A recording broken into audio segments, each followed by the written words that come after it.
सो hey guys, स्वागत आपका एक बार फिर से आप ही के यूट्यूब चैनल में। और इस वीडियो में बात करेंगे भारत इलेक्ट्रॉनिक्स लिमिटेड को लेकर, साथ में डिस्कस करेंगे भारत डायनामिक्स और हिंदुस्तान एरोनॉटिक्स लिमिटेड। आप लोग देखो, इन शेयरों में गिरावट बन रही है। आज के दिन फिर स्टॉक जोन भी टूटे हैं।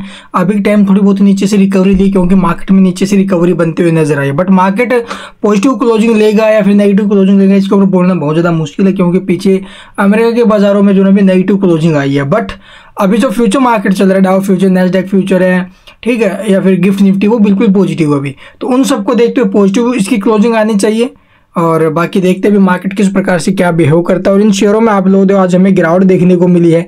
हिंदुस्तान एरोनॉटिक्स भी अभी गिरावट में है, बेल भी गिरावट में है, और बीडीएल में तो पूछे मत भी, 5% तक गिरावट बनी। अभी टाइम थोड़ा बहुत नीचे से रिकवरी लिया इसने, और 1240 के आसपास शेयर है, लगभग 3.83% की गिरावट में। तो इन शेयरों में गिरावट क्यों भाई? यही स्टॉक नहीं है, other defence stock, Cochin shipyard, Mazagon dock, बड़ा ऑर्डर मिला मझगांव डॉक को लगभग 1486 करोड़ का। उसके बाद भी ओपनिंग पॉजिटिव हुई, तेजी बनाई, लेकिन फिर स्टॉक नीचे गया है, ठीक है। इसके बाद गार्डन शिप बिल्डर्स, उसमें भी गिरावट है। अदर डिफेंस स्टॉक्स उनमें गिरावट हमें देखने को मिल रही है। पीएसयू, रेलवे पीएसयू, उनमें सेलिंग है।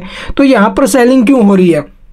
इसके पीछे रीजन अभी जिस प्रकार से स्टेटमेंट आ रहे ना, मॉर्गन स्टैनली का जो स्टेटमेंट आया बाजारों को लेकर के, बाजारों में एक शॉर्ट करेक्शन देखने को मिलेगी, लेकिन बुल मार्केट को ये जो अभी प्रभावित नहीं कर सकता इंडिया के अंदर। उसके बाद जो जिम रोजर्स है, उन्होंने अमेरिका को लेकर एक बड़ी जो भी बातें बोल दी हैं कि अमेरिका के अंदर 2008 से भी बड़ा क्राइसिस आने वाला है, ठीक है। तो ये सारी चीज़ें, और रिसेशन के ऊपर बोला भी, रिसेशन जो मंदी है उसके ऊपर अगर मंदी आएगी तो जाहिर सी बात है भी नेगेटिव इम्पैक्ट तो पड़ेगा।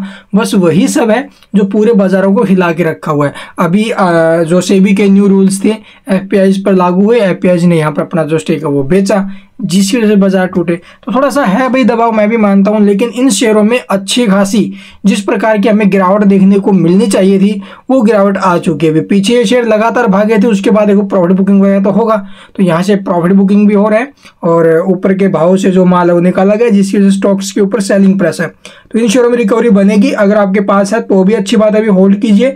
अगर नहीं है, फ्रेश एंट्री के बारे में सोच रहे हो, तो थोड़ा थोड़ा करके इन्वेस्टमेंट करते रहिए भी गिरावट में, ठीक है। लेकिन ये बॉटम कहाँ पर बनाएंगे या फिर मार्केट कहाँ पर बॉटम बनाएंगे, इसके ऊपर कहना थोड़ा सा मुश्किल है, क्योंकि जिस प्रकार से मार्केट में माहौल बना हुआ है, एक दिन तेजी फिर 1-2 दिन गिरावट बन जाती है, तो उस प्रकार से कुछ समझना मुश्किल। तो इसलिए देखो, 1,45,000 करोड़ के जो आपने देखो 10 परियोजनाओं को पास किया गया डीएससी की तरफ से, जो डीएससी की मीटिंग थी वहाँ पर अप्रूवल मिला, उसके बावजूद भी इन शेयरों में गिरावट है।